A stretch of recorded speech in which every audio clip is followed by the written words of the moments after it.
of vaccines for the world, and we're proud to be donating these doses to save lives and help those in need. Josh, we're going to kick us off. Thanks, Jen. Two subjects. First, the president's remarks on why China didn't face sanctions for cyber attacks but Russia did. Could you clarify, since both countries are accused of protecting criminal hacker groups? And then, along those same lines, the U.S. imports about $435 billion of goods from China.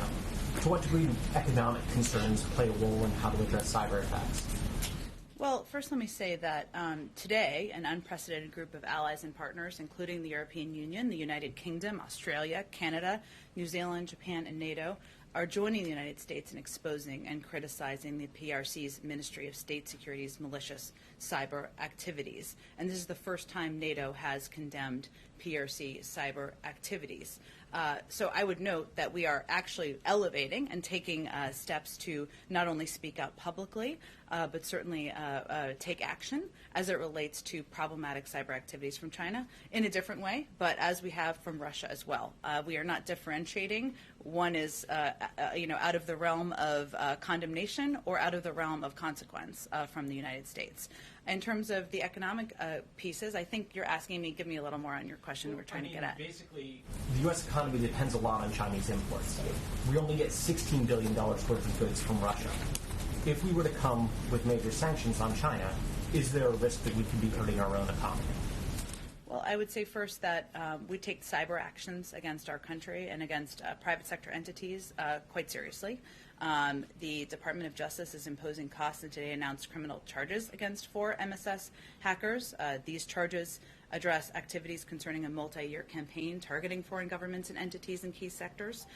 We also have, of course, through the National Security Agency, Cybersecurity and Infrastructure Security Agency, and Federal Bureau of Investigation, exposed over 50 tactics, techniques, and procedures Chinese state-sponsored cyber actors used when targeting U.S. and allied networks. My point is we are not holding back.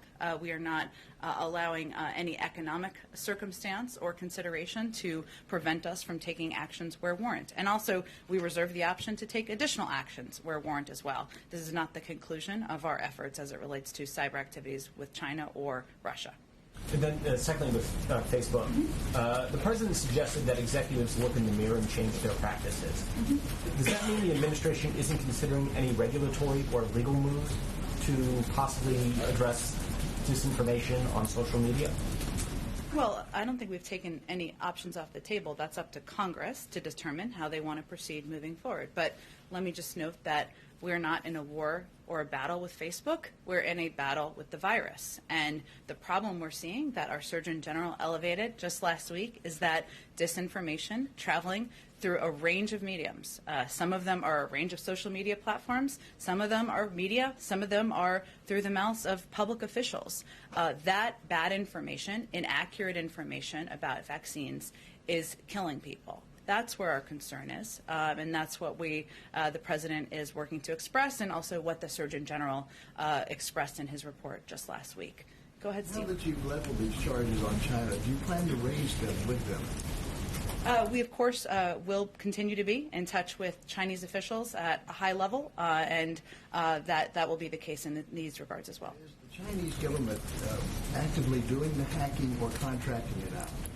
I don't have any more detail than that, Steve. Let me check and see if there's more we can provide to you about. Lastly, the Belarus opposition leader is in Washington this week. I think she's going to meet Tony Blinken today. Is the president going to meet with her? We are still finalizing what the details are. She will be meeting with White House officials. I wouldn't say it will be the president, but she will be meeting with White House officials when she's here. We'll have more to report on that once those details are finalized. Go ahead, Phil.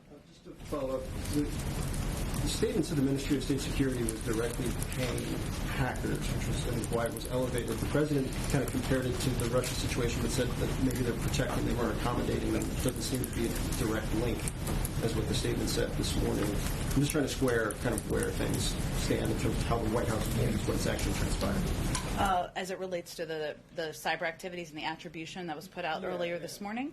Well, first, I would say that we felt it was important to be clear that, as was clear when we made the announcement this morning, that the former attribution of the malicious cyber campaign utilizing the zero-day vulnerabilities in the Microsoft Exchange server, which was disclosed in March 2021, to malicious cyber actors affiliated with the MSS with high confidence. That was the information put out by the intelligence community or by our national security team earlier today. That is accurate. That's why we worked also, and it's significant, which is why I pointed this out initially, that we worked in coordination with many partners around the world, the European Union, the United Kingdom, Australia, Canada, New Zealand, Japan, and NATO, to criticize, expose, and call out these malicious cyber activities. But that is the information that's accurate about the attributions. One more on that, and then one other one. The president said he's going to be briefed on it. In his remarks, he was asked about it. He said he was going to be briefed on it. This is a pretty significant escalation of things from the U.S. and its allies. What more does the president need to be briefed on in terms of the process going forward? I would say first, the president is regularly briefed. He certainly is aware of attributions that are determined by the U.S. government, including the one announced earlier today. But this is an ongoing effort, an ongoing consideration of how to prevent these malicious actions from happening in the future to other private sector companies. Certainly something that the president will continue to speak with his national security team about. And then just one on the economic side. Obviously, the president kind of addressed inflation head-on today. One thing that Chair Powell says, and I know you guys are in the same place on the idea that it's transitory right now, but Chair Powell said in congressional testimony, we're humble about what we understand, given the fact that there's no real roadmap coming out of a once-in-a-century pandemic economic. Is the White House economic team, when it comes to inflation, also humble about what they understand, that maybe they don't necessarily know what's going to happen next as it pertains to inflation? Absolutely. We take inflation very seriously. It is under the purview of the Federal Reserve. As you know, they have regular quarterly meetings where they put out that information and any considerations publicly. Their projection continues to be that while there's a projected increase in inflation this year, it's expected to come back down to about 2.2 next year. They have not changed that, and that is in line with a number of outside economists as well. You are also correct that when the economy is turning back on from a global pandemic, there isn't a lot of historic precedent for that. And certainly we're seeing prices go back to pre-pandemic levels. In some cases, we're also seeing a range of factors, including shortages in the supply chain, from chip shortages that are impacting the auto industry to lumber shortages that are impacting the housing industry, that are also factors here as we're seeing price increases. But we do look at all of that. We take it incredibly seriously, and we respect the role of the Federal Reserve as well. Go ahead, Rachel. Thanks, Jen. Two questions. One on just follow up on China and the cyber attacks. A senior administration official said that no one country acting on its own can change China's behavior. So if the United States were to take action against China, would it do so alone, or does the administration feel like you need allies on board to take that step? Well, it's a good question, Rachel. I think as we've approached our China strategy from the beginning and our policy as it relates to China, we've always felt that working together, working in partnership with allies around the world, and also in partnership with members of the federal government, members of Congress from both sides of the aisle, was how we approached it from a position of strength. So what's significant today is that while we're all calling out these malicious cyber activities, so are a number of our key partners around the world: the European Union, the United Kingdom, Australia, Canada, New Zealand, Japan. These malicious cyber activities are not only impacting the United States, they're impacting a range of countries, a range of partners. And yes, we would, of course, like to work with countries and work with our key partners around the world moving forward. Obviously we can't determine steps and consequences on their behalf, but that is certainly our objective and how we've approached our strategy to date. So you're not ruling out taking action on your own if you felt like it was necessary? No, we're not. But we also, from the beginning, have felt that working in partnership, working in coordination, and working together is a stronger way to approach malicious activity, cyber activity, and others in areas of concern around the world. One quick follow-up just on infrastructure. Republicans are saying that they don't want to move forward with this test vote that's scheduled for Wednesday without knowing exactly how they're going to pay for everything in that bipartisan infrastructure bill. Senator Bill Cassidy over the weekend said the White House is not working with Republicans on the pay-fors and that he feels like they're competing with Democrats' $3.5 trillion plan. So does the administration feel like these differences can be resolved in the next 48 hours? Well, first, I think it's important to take a step back and remember that a month ago, a bipartisan group of senators stood outside of the White House with the president to announce an agreement on an infrastructure framework. There's been a lot of progress since then, a lot of late nights, a lot of coffee drinking, and important legislating, bill writing that's happened. But the American people have waited a long time. The American people are ready to see progress, and we believe it's time for progress to happen and time for this legislation to move forward. We also work in close contact or close coordination with, of course, Leader Schumer, and we defer to him and other leaders in Congress on the timeline and the sequencing of legislation moving forward. Go ahead, Ed. On that discussion with Leader Schumer, has he talked in the last few days at all with any of the Republicans who are negotiating? The president? I don't have any calls to read out for you. I can tell you that our team, senior White House officials, have been in close contact with Democrats and Republicans, members and their offices, and whenever it warrants, the president is always happy to pick up the phone. And then on the Guantanamo Bay announcement today, senior officials said 10 of the remaining detainees are eligible for repatriation. Any sense yet of the targeted timelines for transferring them? And is there a broader goal within this administration of closing Guantanamo Bay? Has that timeline been set? Yes, our goal is to close Guantanamo Bay. I can tell you that there's 39, I think you know some of this, but for others who are following it, there are 39 detainees who remain at Guantanamo Bay. 10 are eligible for transfer, 17 are eligible for a periodic review board, 10 are involved in the military commissions process, and 2 detainees have been convicted.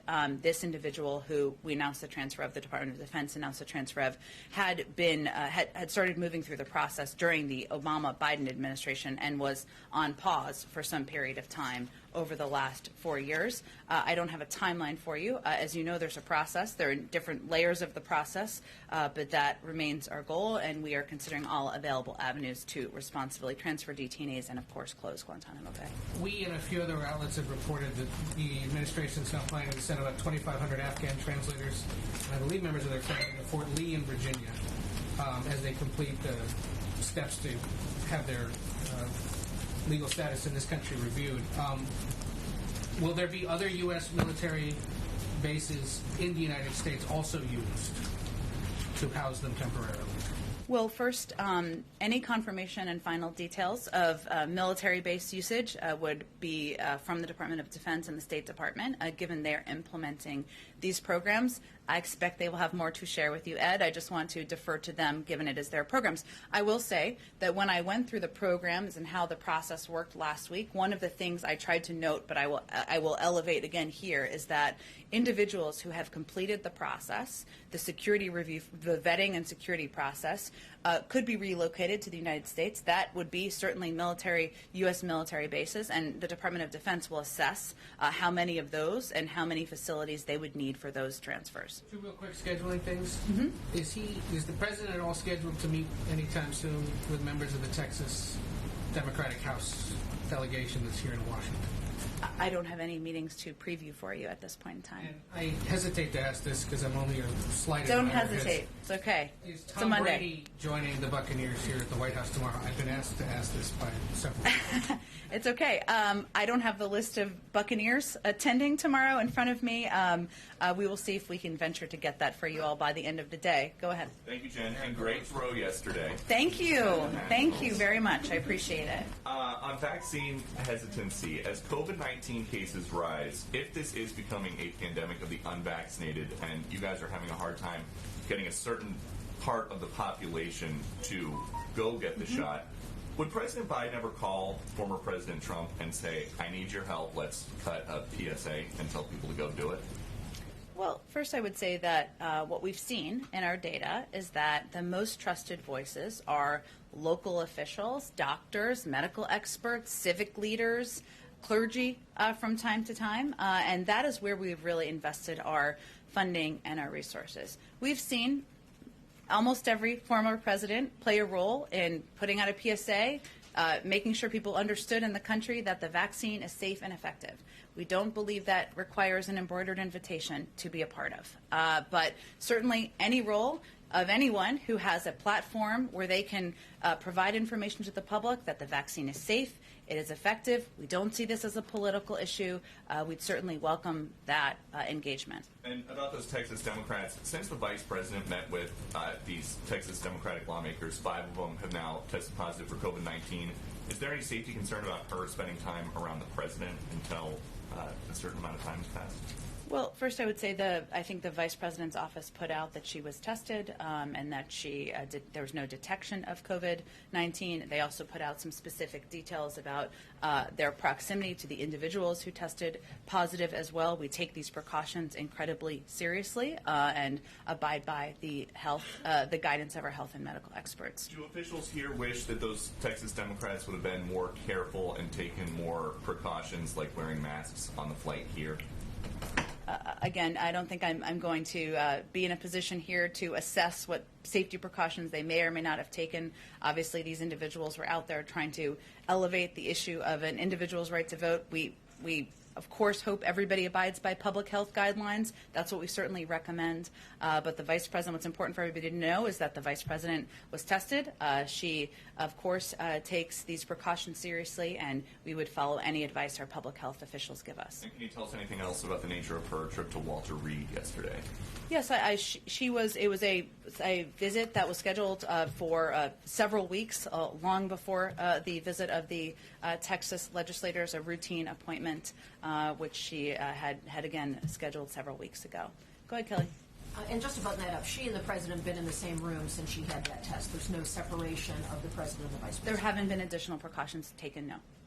On China, can you help us understand why the president asked a couple of questions today, was not sort of in the same posture we've seen toward Russia, where he has called out Russia publicly to stop, and from what we know based on the administration's findings, this is China paying cyber criminals to carry out, whereas in Russia, our understanding is Putin may have some looser relationship or perhaps some ability to direct criminal actors, but not that connection. So we gave the president an opportunity to address the China issue today. He seemed to pull his punches and not go after China. Why?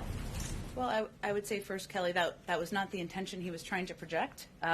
He takes malicious cyber activity incredibly seriously.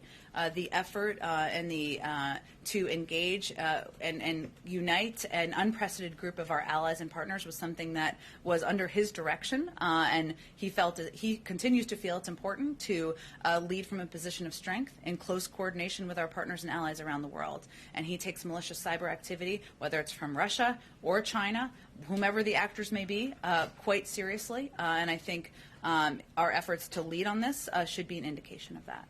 On COVID, does the administration think it is appropriate at this time to try to do more tracking on breakthrough cases, since there are more reports of that, and that's not something the CDC has been following except when it's hospitalizations? Should more data collection take place? It's a great question. I'll have to talk to our health and medical experts about the benefits of that tracking and how they see that as a public health priority. I will note that what we've continued to see is that the individuals, 99.5% of people who are being hospitalized and dying of COVID are not vaccinated.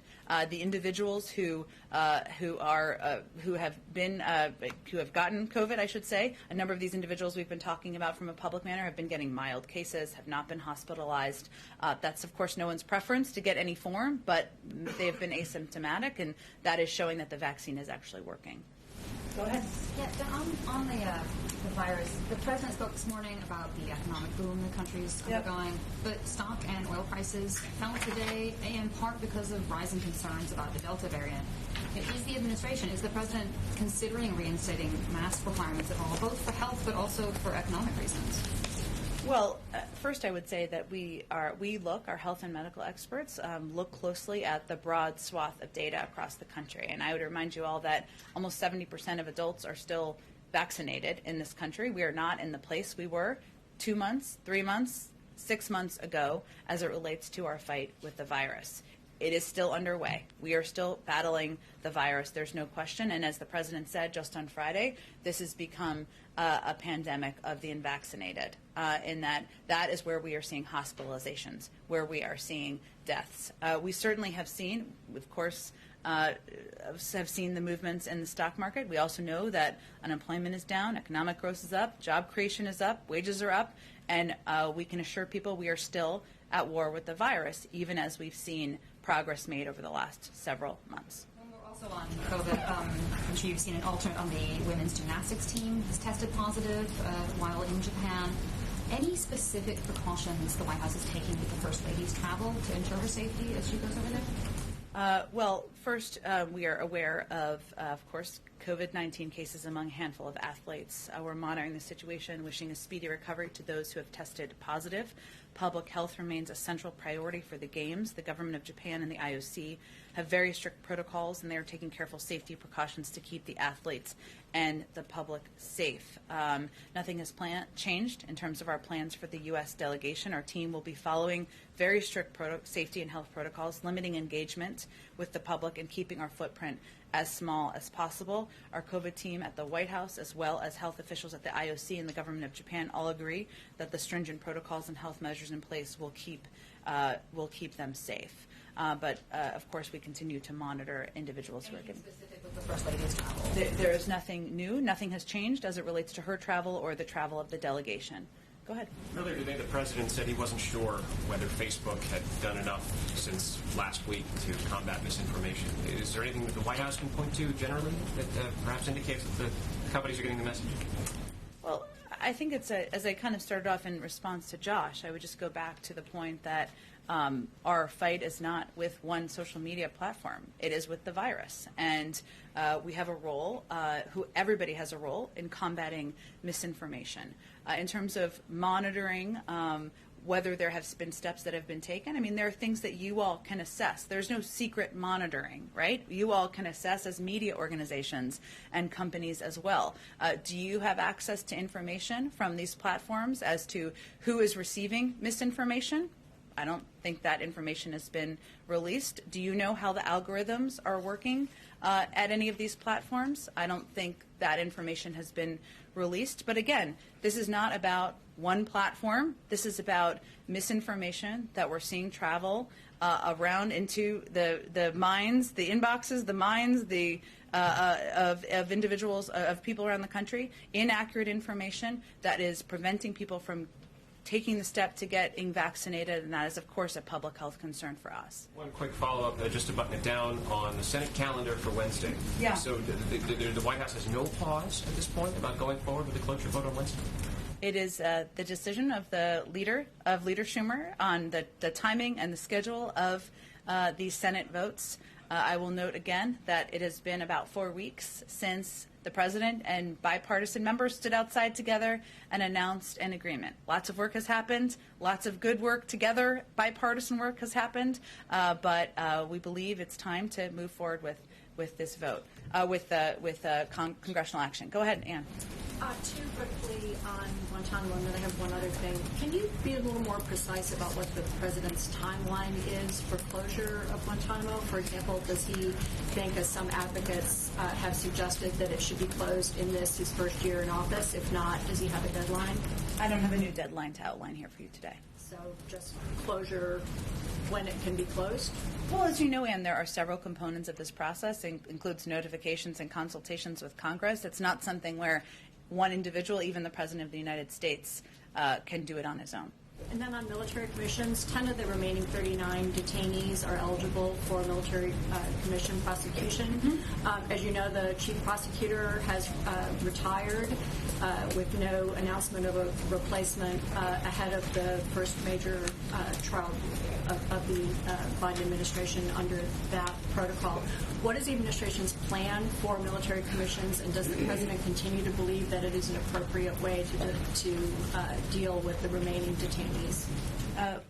Nothing has changed about the appropriateness of, or his view, our view, the president's view of the appropriateness of the commissions. I can certainly check with the Department of Defense and National Security team if there's there's some new Havana syndrome cases or suspected cases. Is the administration now prepared to say that it believes Russia is responsible for this string of attacks? And what is the president doing to protect U.S. diplomats and others from these kinds of attacks? Well, the NSC, the National Security Council, is coordinating a full review of intelligence reporting to ascertain whether there may be previously unreported incidents that fit a broader pattern. At this time, we still don't know the cause of these incidents or whether they constitute an attack of some kind by a foreign actor. These are areas of active inquiry, something that our intelligence community is working on and very focused on. Go ahead. Oh, Jen, thanks so much. Yeah. The infrastructure framework, if it fails to advance on Wednesday, what's the backup plan? Is the president committed to making sure there's a bipartisan component, or will Democrats go it alone? We're not quite there yet. There's a lot of good work that's happened. 2 days is a lifetime in Washington, so I don't think we're going to make predictions of the death of the infrastructure package. Can you share some more about what possible pay-fors the president's team has proposed that might fall into the category of things Republicans have not already rejected and that the White House has not already rejected? I understand the question, certainly.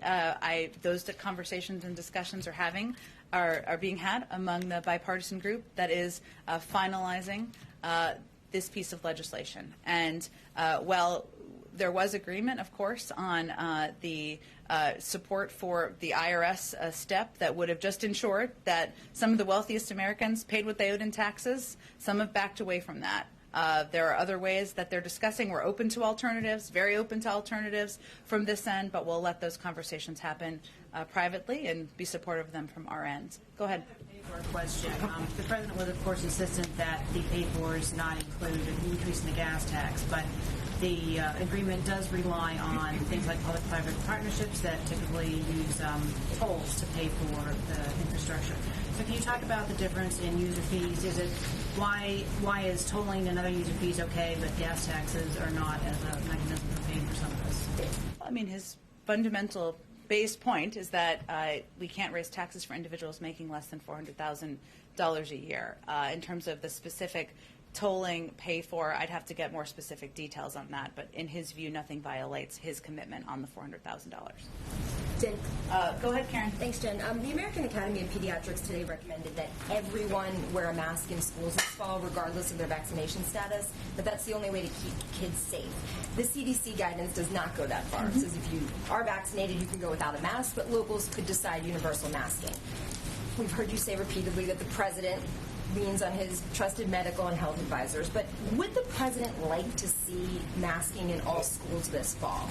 The president's going to rely on the recommendations of the CDC, and also local school districts will make their own decisions based on the publicly available health guidelines. That's always how it's worked, and I think it will continue to work that way moving forward. CNN gave an interview, and he said that these different recommendations, the Pediatric Association, the CDC, local jurisdictions, that these types of recommendations can be confusing because they are conflicting or different in some places. What does the White House say to Americans and to parents who may be confused hearing one thing this morning from the AAP, knowing the CDC has something different? How do you sort through all of that? As a parent myself, it can be confusing. I think we acknowledge that. We rely from the federal government on the guidance of the CDC. And that's how we make recommendations on public health issues from the federal government.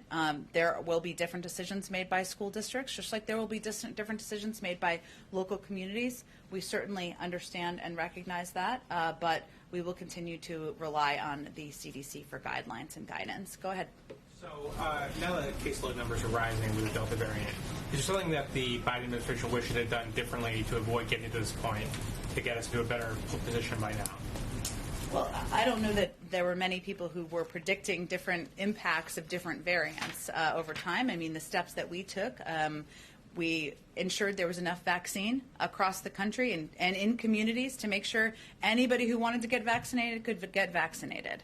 We've invested in local messengers to ensure that trusted voices are getting out into local communities. We've relied on tactics that we've seen work effectively, whether it's mobile units or empowering and engaging and funding doctors and medical experts to get out into local communities. We also always knew there would be ups and downs in the fight against a virus that is evolving and changing. And that's one of the reasons that we've been calling out misinformation, the impact of misinformation. I mean, we've seen just over the last couple of days, there was a poll that showed that about 20% of the public thinks that microchips are embedded in vaccines. Now, we all know that's inaccurate and not true. But why does 20% of the public think it? Is it one platform's fault? No. Is it one outlet's fault? No. But we all have a responsibility to make sure accurate information is out there. So that is our effort to make sure people know they need to be informed and be thoughtful about information they're getting and the sources of it.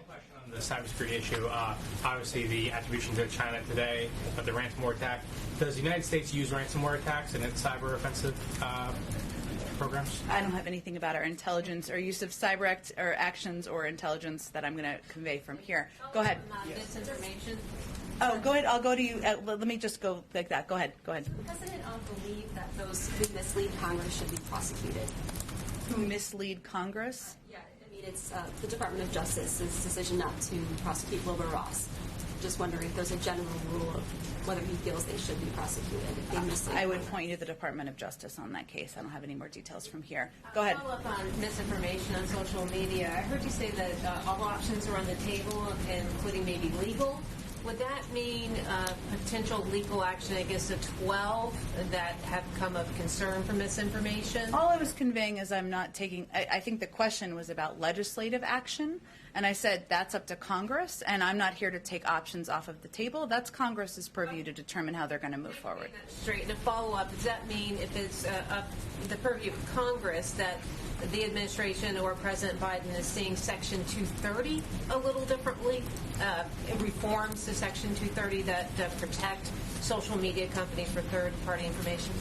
You know, I think the president has been pretty clear in the past that he believes there's a responsibility of all platforms, including social media platforms, about the information that is traveling on their sites. But I don't have nothing new about his position on that issue. Go ahead, Francesca. Thanks, Jenny. Quick point of clarification on immigration first, though. Is the Sure. pathway to citizenship that the president supports in the budget bill for all undocumented immigrants, or is it the more narrow group of TPS holders, essential workers, dreamers, as well as farm laborers? We'll let Senate leaders put out the specifics in the reconciliation bill. We certainly support using the reconciliation package as a platform and a forum for moving immigration protections forward, but we'll let leaders in Congress speak to what's included.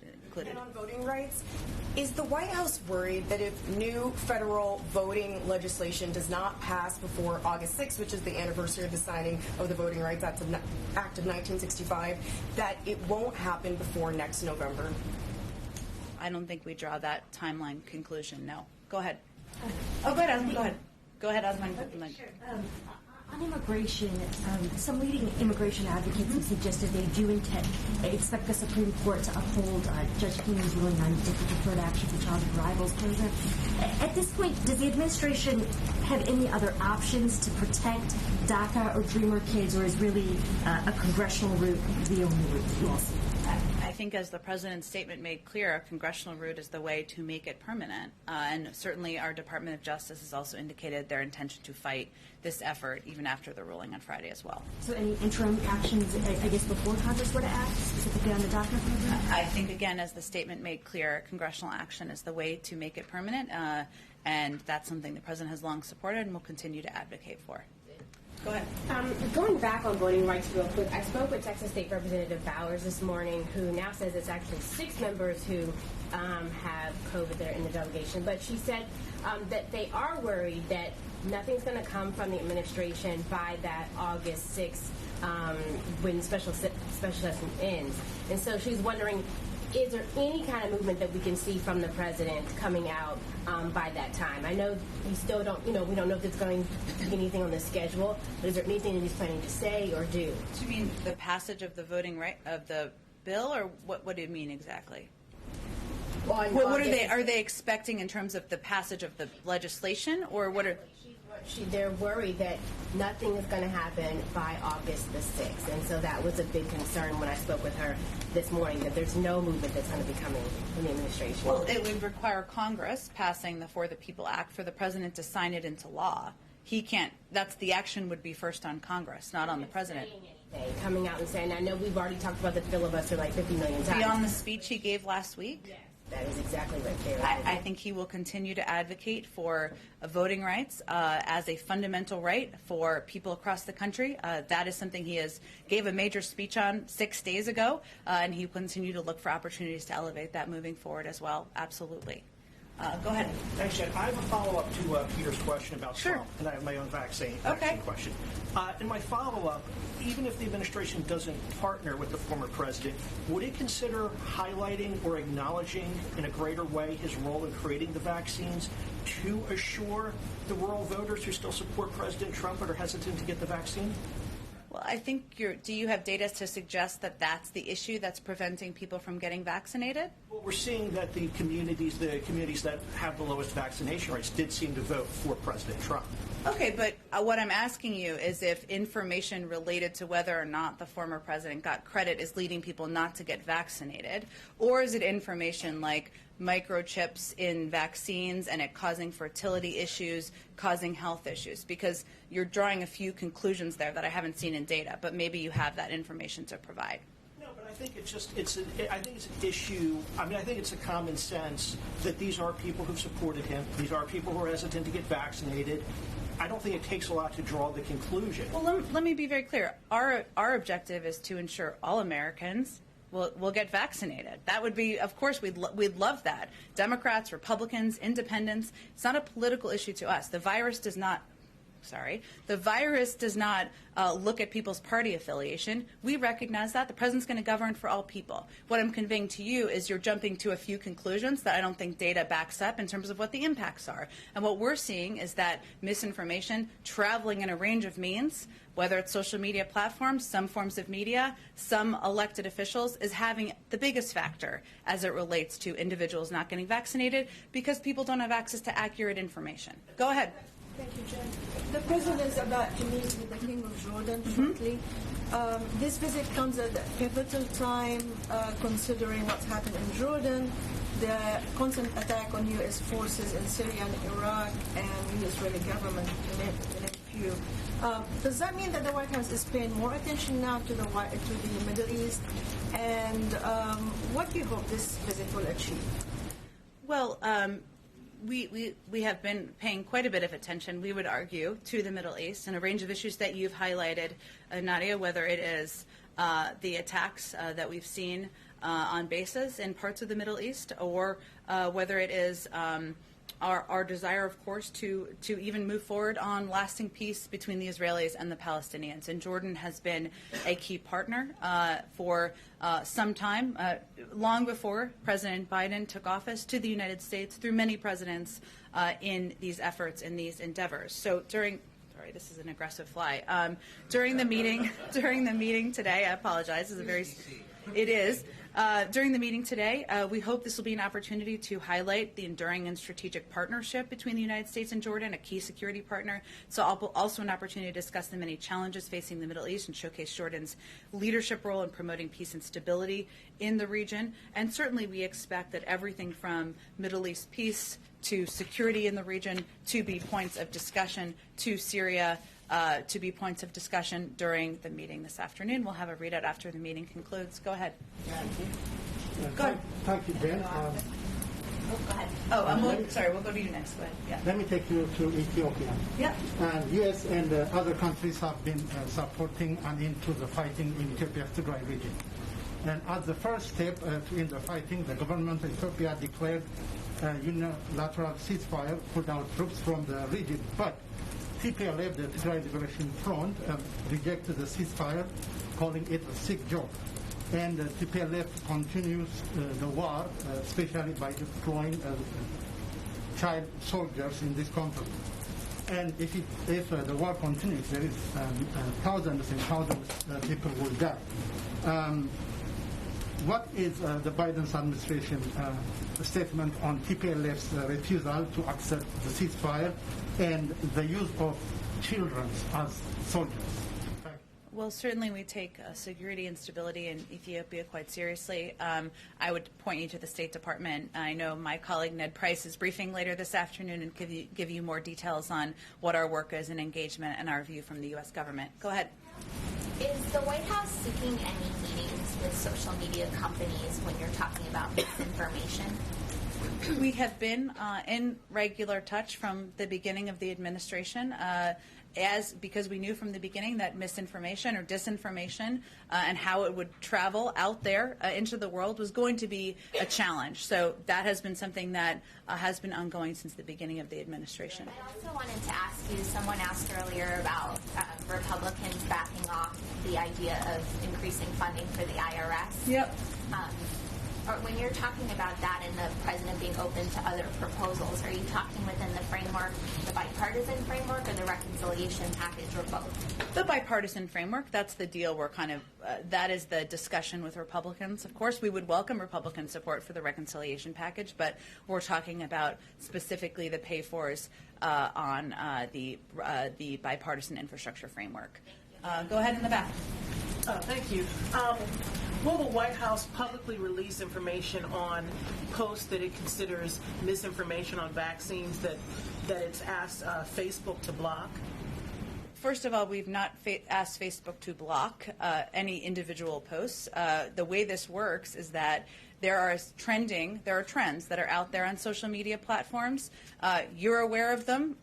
We're aware of them. Anyone in the public can be aware of them. There's also data that we look at, that many media platforms, like many of you, also look at data in terms of trends, and you report on it, which is not to be expected given the number of people who get their information from social media. It's up to social media platforms to determine what their application is of their own rules and regulations. And so we just certainly raise where we have concerns about information that's inaccurate that is traveling out there in whatever platform it's traveling on. Go ahead. Yes, thank you, Jen. Does the White House welcome the news that the Haitian interim Prime Minister Claude Joseph is stepping aside and handing power to Ariel Henry? Well, we have been encouraging for several days now Haitian political actors to work together and find a political way forward. So we've certainly seen news reports. We have not received an official notification through our embassy, but we welcome reports that Haitian political actors are working together to determine a path forward in the country. Go ahead. Yeah, thank you, Jen. As you know, the leader of the Belarusian opposition, Svetlana Tikhanovskaya, is in the country right now. She's meeting with Jake Sullivan. She's meeting with Secretary of State Blinken. Any chance that she will meet with President Biden? So I think somebody asked this question a little bit. Oh, no, it's okay. It's okay. It's okay. She will be meeting with senior White House officials. There is not currently a meeting scheduled for her with the president. Go, Josh. What's happening? I just wanted to thank you, Jen, but as a point of privilege, I wanted to jump in. Canada announced it's going to reopen its borders for U.S. citizens who are vaccinated on August 9th. Does the United States plan to reciprocate? We are continuing to review our travel restrictions. Any decisions about reopening travel will be guided by our public health and medical experts. We take this incredibly seriously, but we look and are guided by our own medical experts, and not in a I wouldn't look at it through a reciprocal intention. Go ahead. Go ahead in the middle. Yeah, go ahead. Thank you. As you know, Senate Republicans have been calling on the president to withdraw his nominee to lead the Bureau of Land Management, Tracy Stone Manning, over connections to this tree spiking incident in 1989. That escalated last week with this former Forest Service investigator coming forward with an account that contradicts what she told senators, as well as a man who was convicted in that case. Have those revelations changed the president's view on that nominee at all? It has not. He stands by his nominee and looks forward to her getting confirmed. Go ahead in the middle. I just had a quick follow-up on the Facebook stuff. Did anybody from the administration this weekend talk with Facebook officials given the president's comments on Friday? Again, I think it's important for all of you to note that we are not at war with any social media platform. We are at war with the virus. And we have been in regular touch since the beginning of the administration, as we knew that there are a range of entities, platforms, media organizations, public officials who all have a role in combating misinformation. This is not personal. It is about fighting a virus that is still killing thousands of people. That's our objective. Thanks, everyone. Have a great day. I'll talk to you tomorrow. Open up his East Room events to the full press. like every other president? We'll look forward to seeing you soon, Brian. Will you open them?